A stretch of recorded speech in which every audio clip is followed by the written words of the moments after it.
বগুড়ার একটি গ্রামে রহস্যময় ঘটনা নিয়ে চাঞ্চল্য তৈরি হয়েছে। শোনা যাচ্ছে সেখানে কোটি টাকার সমমূল্যের গুপ্তধন লুকিয়ে আছে, আর সেই গুপ্তধন পাহারা দিচ্ছে বিষধর কালনাগিনী সাপ।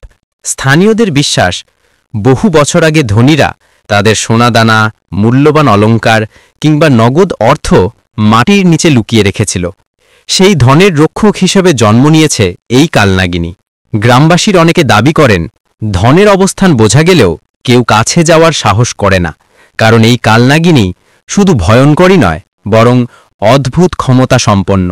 লোককথায় প্রচলিত আছে কালনাগিনী এমন এক সাপ যে ধনের পাহারায় জীবন কাটায় এবং কেউ ধন চুরি করতে চাইলে তাকে মারাত্মক শাস্তি দেয়।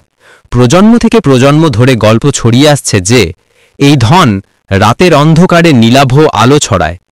কেউ কেউ আবার বলেন সাপটি জোড়ায় থাকে, আর এদের মিলন নাচই ধনের আসল ইঙ্গিত।